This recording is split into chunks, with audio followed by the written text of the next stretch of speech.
Tantor Audio presents Missing in Malmö by Torquil MacLeod. Narrated by Marguerite Gavin. Prologue. It was like an explosion in the still night air. The sound reverberated round the unused wharfs and shabby warehouses, which by 1993 were devoid of the vibrancy which had characterized the River Tyne for centuries. To him, there was no mistaking the noise. The sawn-off shotgun had just pumped its deadly contents into something, or someone, down below on the quayside. Shit! That wasn't supposed to happen. He got a clear view through his night vision binoculars. He could make out the horror on the face of the jeweller, illuminated by the light above the gangway, but the rest of the scene was obscured by the security van. This couldn't go wrong. It mustn't. His mind raced back to a brief half-hour ago. Then everything seemed to be working like clockwork. He had taken up his place on a deserted Ballast Hill road. It gave him a perfect view of Commission Quay below. It was a clear night. The Tyne shimmered in the light of a striking half-moon. On the opposite bank, the lights of South Shields glowed in pockets among swaths of darkness. It was bright enough to make out the hulk of the Sentinel as it lay motionless at its berth. It was the only ship by the North Shields quay that night. The ferry terminal beyond was empty. Its last occupant had left for Scandinavia a few hours earlier. In the other direction, he could see a cluster of small fishing boats bobbing on the incoming tide. Looming above them was the whitewashed tower of the lowlights, which had once guided ships into the mouth of the Tyne. He had known when the diamonds were to be taken off the ship, at a time of night long after the other British-bound cargo had been unloaded, so as not to arouse any curiosity. The Sentinel had arrived from Holland that October afternoon. The consignment of diamonds was bound for a group of independent northeast jewellers who had set up a consortium to buy directly from one of the top houses in Amsterdam. Combining their resources would guarantee a respectable discount on an otherwise inconceivable deal. And what a deal! He wasn't sure of the amount, but it was supposedly upwards of £4 million. That's why he had alerted Nicky Pugh, one of the region's more specialist villains. Pugh was known to the police, but they had never been able to pin any robberies on him. From his large house in Darras Hall, an upwardly mobile enclave just north of Newcastle, Pugh planned robberies with panache. He was careful that his crew carried out jobs well away from their home turf. His rule had always been that they do the job, get away as fast as possible, and keep their heads down in the safety of their own backyard, while whoever was investigating the crime would hassle their own felons. But this one had fallen into his lap. It was too good to ignore, and rules were there to be broken. Nicky Pugh was an interesting character. A smart boy from a small town near Liverpool, he had gone to a minor public school and then university, where he wasted his time playing his crazy shit jazz before dropping out.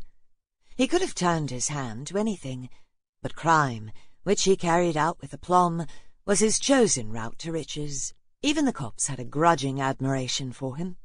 He was charming, sophisticated, and utterly ruthless. Not a person to cross, but Pugh had never actually killed anyone on a job. That's why the shot was so alarming. He didn't have an intimate knowledge of Pugh's plan, but he knew the pickup schedule.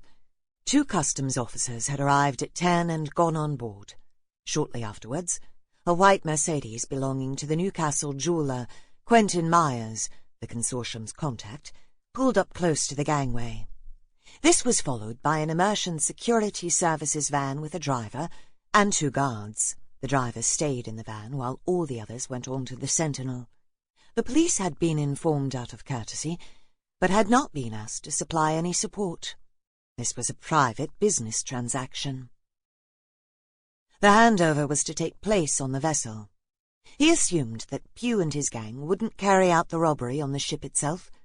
Narrow corridors and umpteen cabins would make it a lottery, and once the diamonds were in the security van, the task would be even more difficult. The gangway was the weak point. He'd already heard the puttering of an outboard engine, so knew their escape route was across the river. They would then vanish into the wilderness of South Shields, where a getaway car would be waiting for them. By the time the police were alerted, they would be long gone. As he anxiously scanned the area, he had briefly caught sight of the inflatable dinghy just before it disappeared under the lip of the quay wall, only a few yards from the ship. At the same time, what looked like a Ford Sierra had snaked down the incline and driven slowly past the Mercedes and security van before turning back towards the parked vehicles.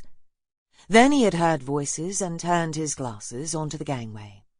The two security officers had appeared first, one with a briefcase chained to his wrist. Behind him was Myers, the jeweller, and someone he hadn't seen before, presumably the representative from the Dutch Diamond House. He heard muffled voices and hoarse laughter. Then 3 masked men had appeared from the Sierra.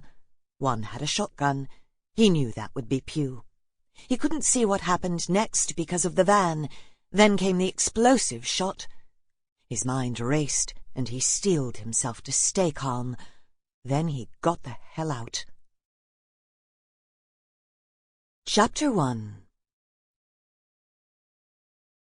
Greta Janssen looked over to the door of the bar. Ulrika was late. Nothing new there.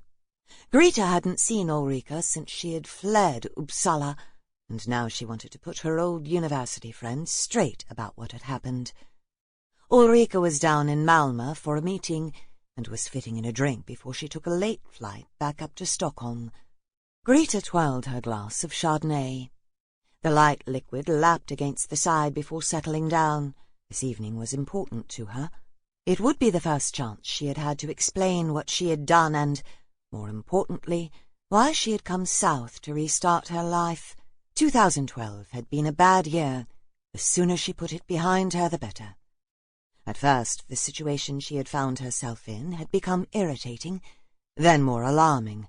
Finally, she had actually felt in danger and had had to get away. Yet in the 2 months she had been in Malmö, she hadn't been able to talk to anyone about it, other than the odd hint to colleagues. A fresh start meant that she was dealing with people who had no idea about her and her past. That was the attraction.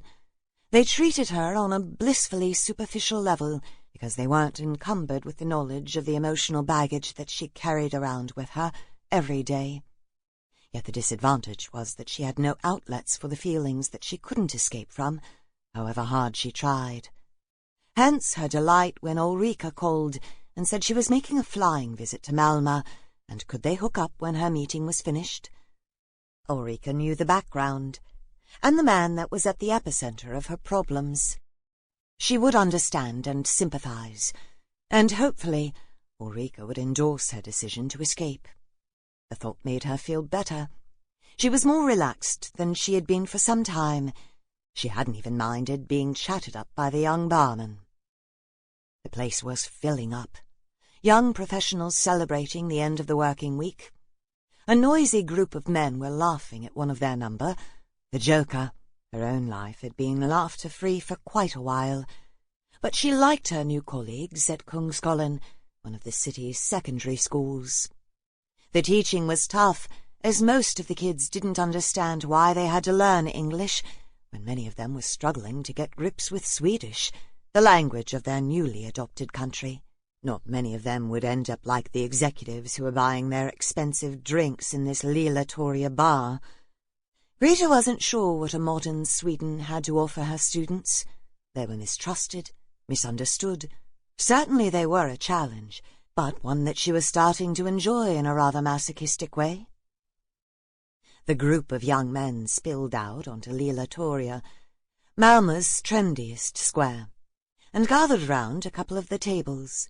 Though it was the end of September, the early evening was pleasant, and the gas heaters would keep them warm.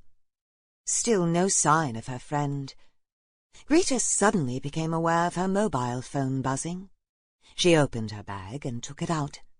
The name of the caller was illuminated.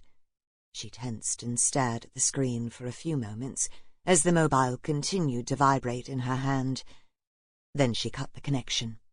She left the phone on the wooden tabletop next to the glass of wine. Maybe Ulrika would ring. 10 minutes later, there was hardly room to stand, let alone sit. It was getting harder to keep a seat free for her friend. Greta had nearly finished her wine, and she glanced yet again at her watch. How much longer would she give her? Another 15 minutes. She would nurse her drink until then. She had relied on Ulrika to pick up the tab. Her friend would probably put it on expenses. Greta's mobile buzzed again. This time Ulrika's name came up. "Hi, where are you?" "Greta, I'm so sorry. The bloody meeting is overrun, and I'm not going to have time to meet you, or I'll miss my flight." "Why not stay the night in my apartment and then go back to Stockholm tomorrow morning?" "Oh, Greta, I wish I could, but I've got something on first thing tomorrow.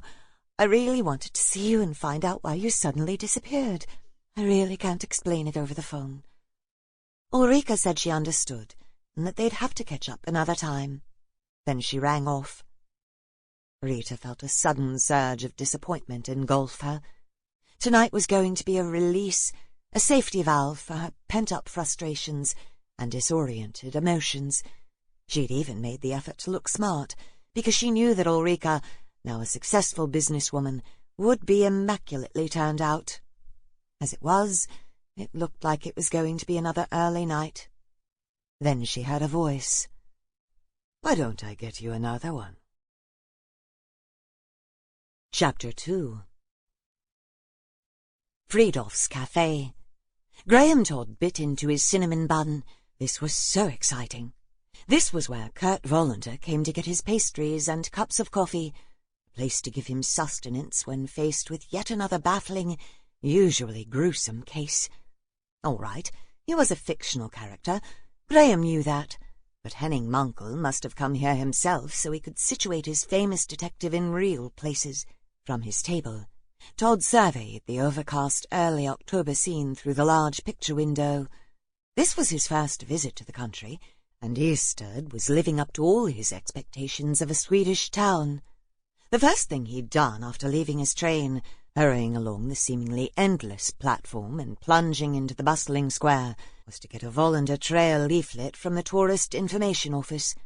The tall blonde gal at the desk had smiled pleasantly, obviously used to the sparkling enthusiasm. He had followed the route religiously, only deviating once to take a quick look at the port, where an impressive multi-decked ferry was about to leave for Poland. Todd was in heaven. As he made his way to Wallander's flat in Mariagarten, he soaked up the atmosphere like salt on spilt red wine.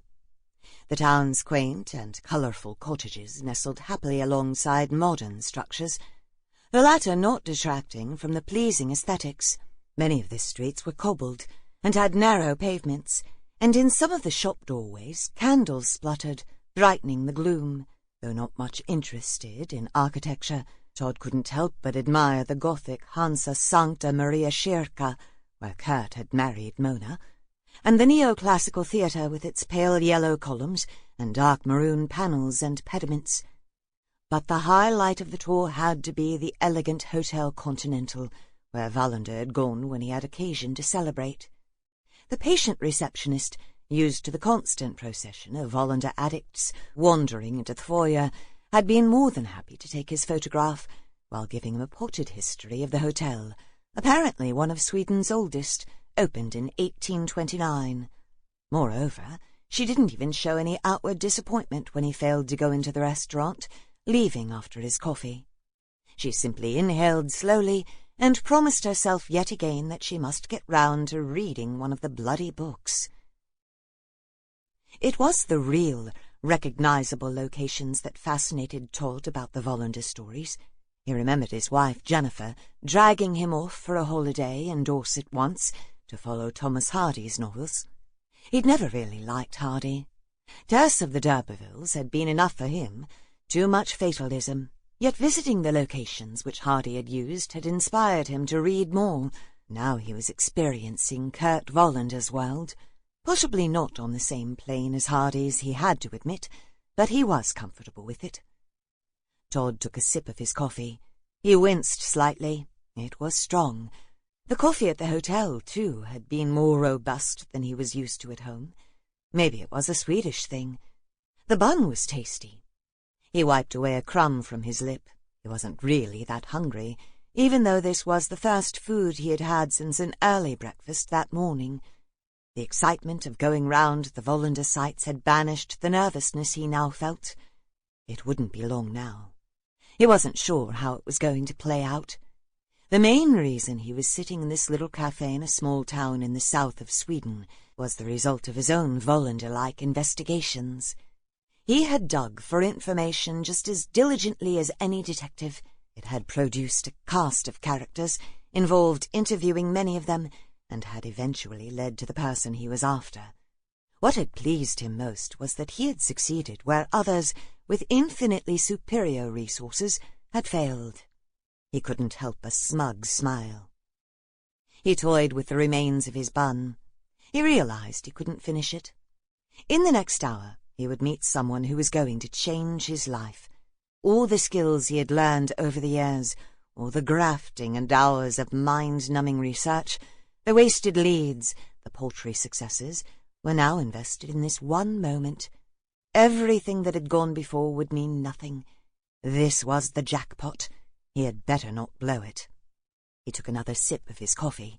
It did nothing to quell the tingling thrill of anxious anticipation. He glanced at his watch before pushing his cup away. 13:22. Graham Todd stood up and left Fridolf's. Chapter 3. Inspector Anita Sundstrom stared at her computer screen. She had just finished a report on the arrest of an arsonist that she and Hakim had eventually apprehended after 2 weeks of boring surveillance.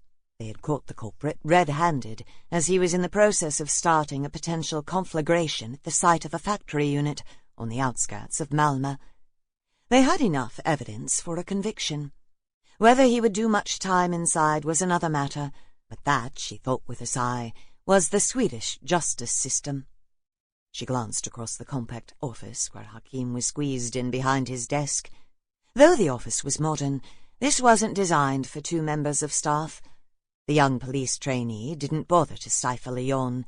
They hadn't had much sleep over the last 3 nights. "Hakim, go home. Get your mamma to make you a nice meal and then get some sleep." Hakim flashed Anita a grateful smile. "Don't bother coming in until lunchtime tomorrow. Enjoy a lie-in." "What about the chief inspector?"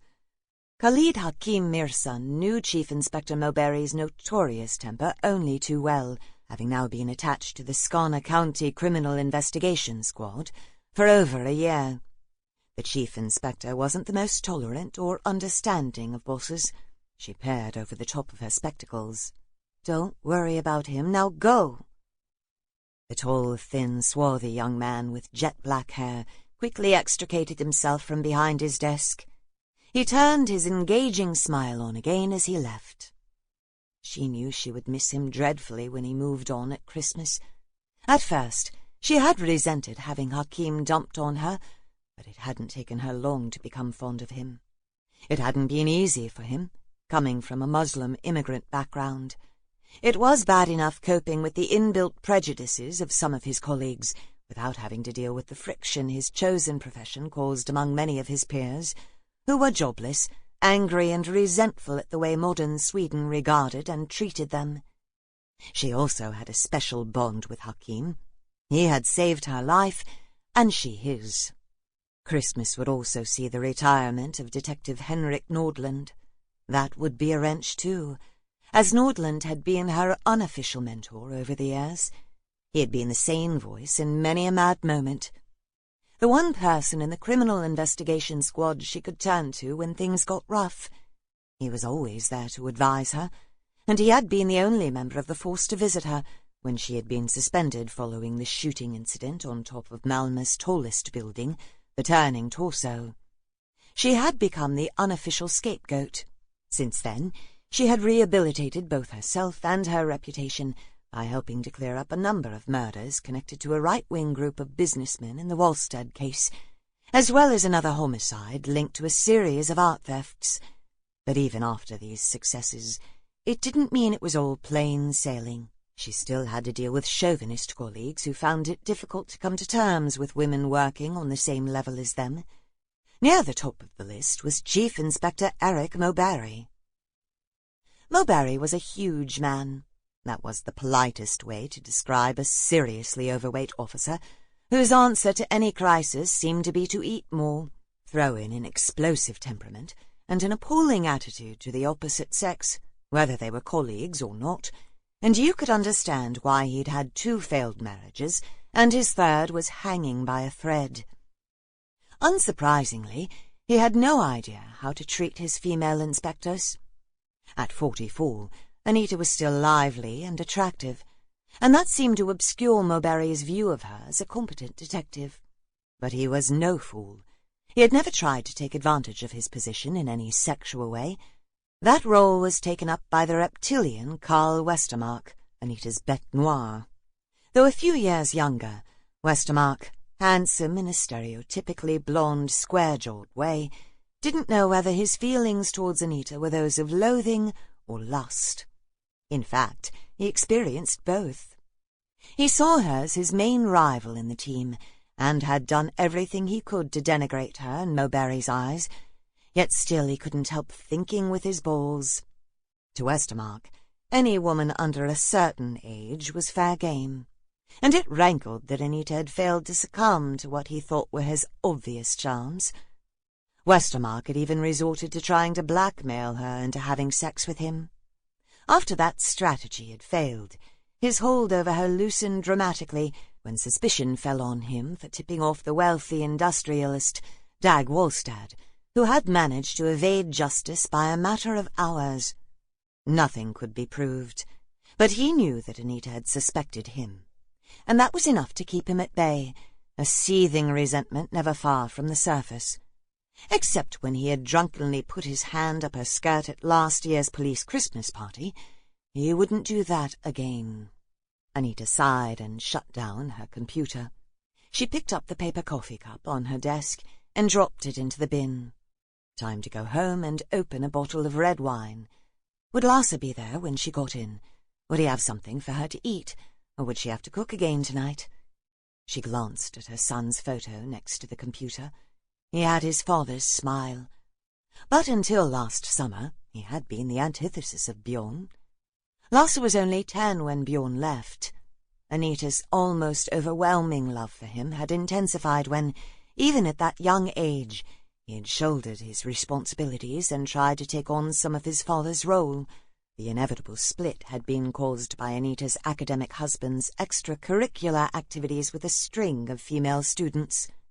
Since the breakup, she and Lasse had created a mutual support system.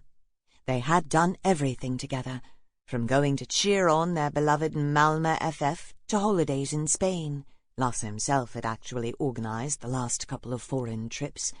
He was meticulous to a fault, which reflected his naturally tidy habits and flair for organization.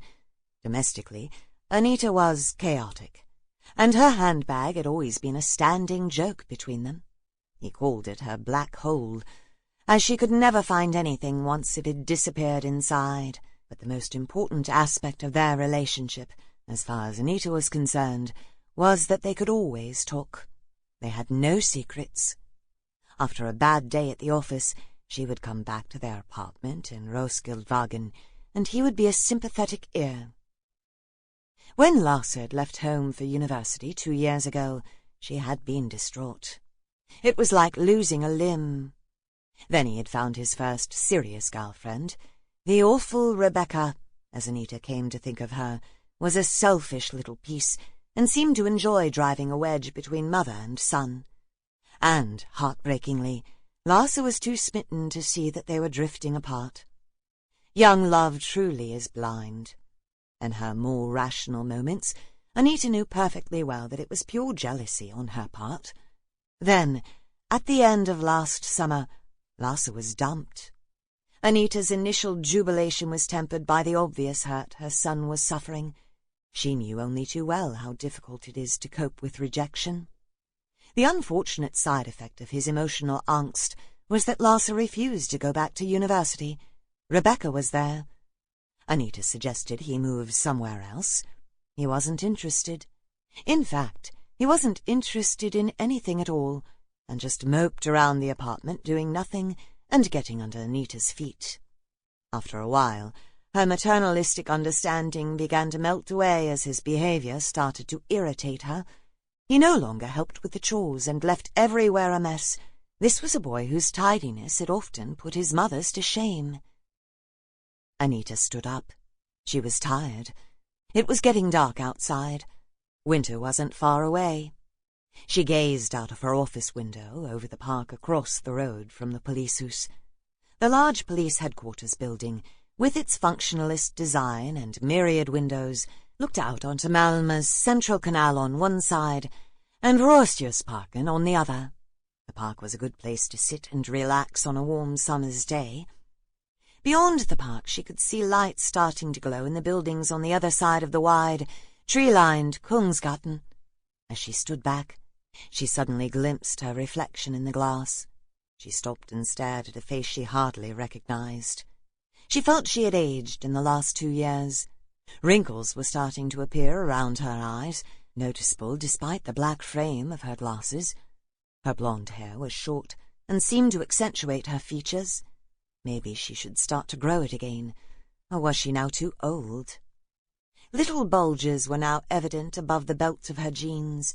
She wondered if the popular 5-to-2 diet Clara Wallen had recommended would help, but even dieting only 2 days a week would still probably be too much for her self-discipline. She was conscious that her thighs were a little thicker than they should be. Her arse would be the next to go. That had been like a magnet to Bjorn's hands when he had been in love with her, but no one had touched it for ages. Unhappily, she turned away from the window.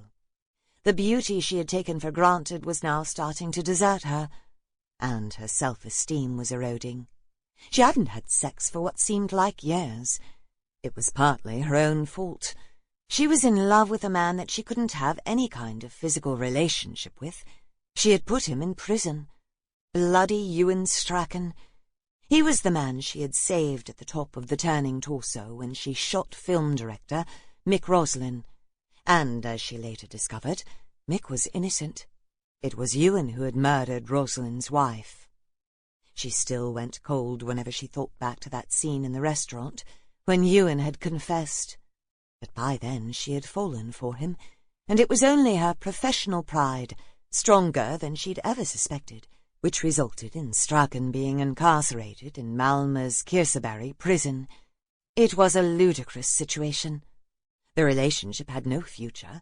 It didn't really have a past. Nothing had happened between them. There hadn't been time. She had tried to cut the emotional ties, but she had found herself making the occasional prison visit. The pretexts had always been related to the investigation. It was these trips that Westermark had somehow found out about and had tried to blackmail her with in order to get her into his bed. Now that was no longer an issue. She realized she had to make the break and lift her life out of this emotional limbo. And soon. This had gone on for 1.5 years. Why were things so complicated? Anita clicked off the lamp on her desk. She put on her battered brown leather jacket, swung her heavy black handbag over her shoulder, and made for the door.